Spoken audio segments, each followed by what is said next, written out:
And look who we got on SportsNation, the man himself, CM Punk, returning. Great to see you. Glad that you are here. The last time you were with us, Punk, you had just signed with AEW.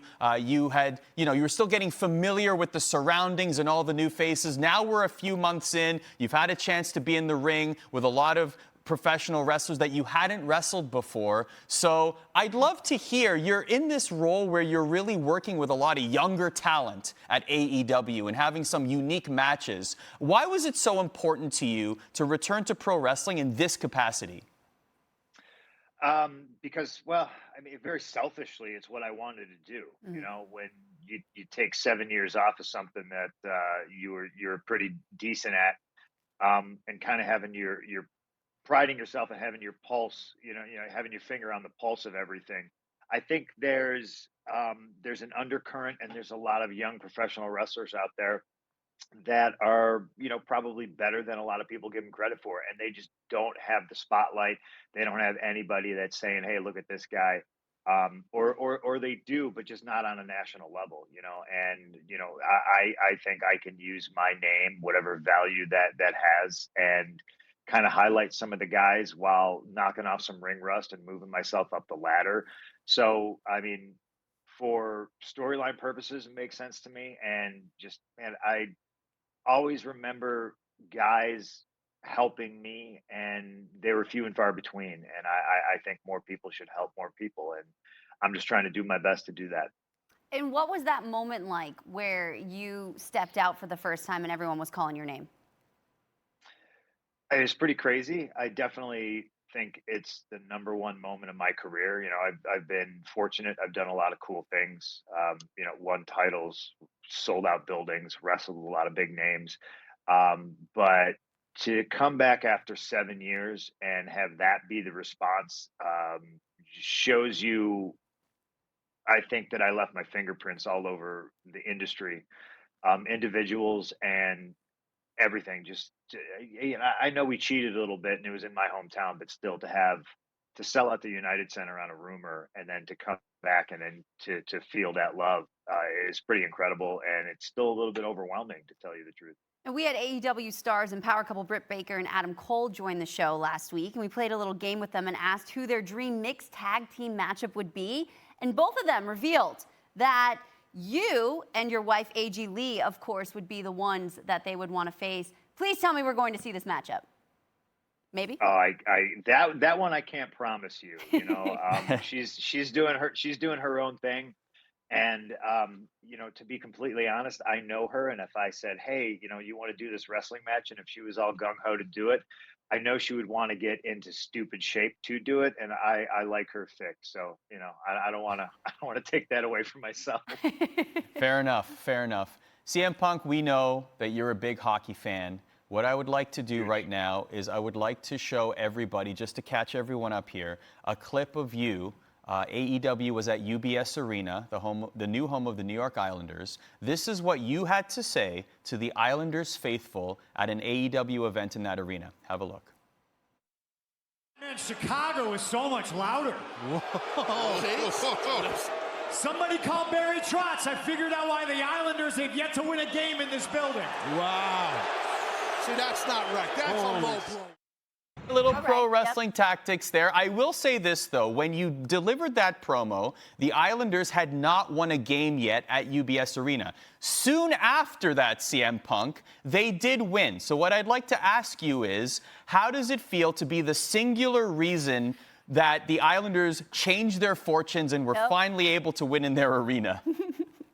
Well, I think it's a lot of responsibility on my shoulders. Yeah. I think when I speak, it's a lot of people listen, and I know, Barzell, and I know Barry Trotz. I know all the guys who are listening, and it's good to be able to light a fire under the guys. They're skating like crap, and I motivated them, got them to win a couple games.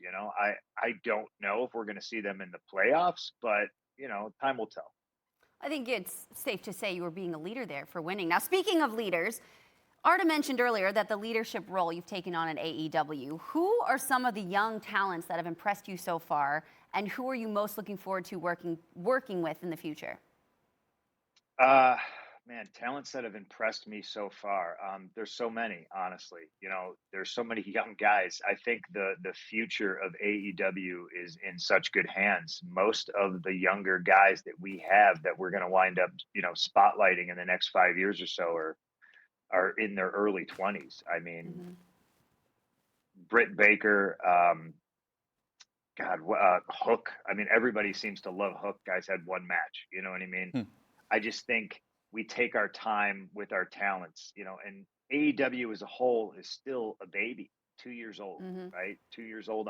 And we're going to be moving to TBS in the new year. That's a big step. And just taking time and fostering the new talents instead of just kind of throwing them out there and having a sink or swim attitude, I think helps. Daniel Garcia is a guy I think that is phenomenal. Powerhouse Hobbs, Ricky Starks. It's easier for me I'll forget so many people if I name them. I just think the future is very, very bright.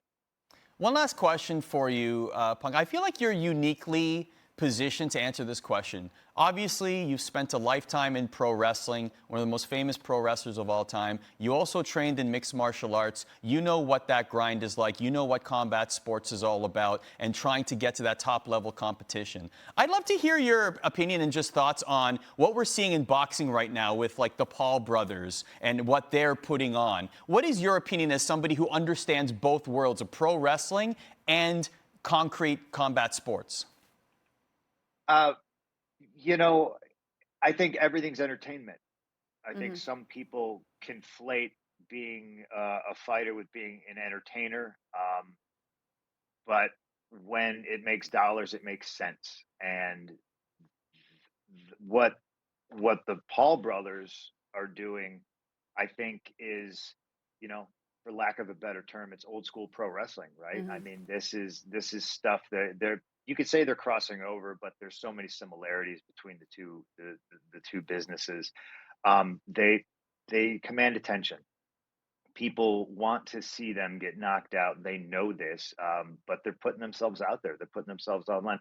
I'll never criticize in a negative way or fashion anybody who makes the walk, anybody who trains their ass off, because I did it and I know what it takes. And you put yourself out there. You put yourself on the line, and a lot of the times a lot of the sacrifice goes unnoticed. But it's what it is. Mayweather crossed over and did a match at WrestleMania. I'm sure we're going to eventually see McGregor come over.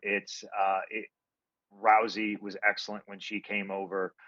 I just think the bottom line is making money, and if you're making money, you're technically not really doing anything wrong.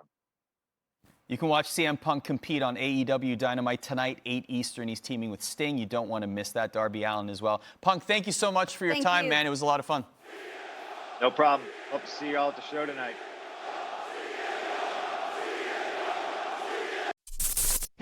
Thanks for watching ESPN on YouTube. For live streaming sports and premium content, subscribe to ESPN+.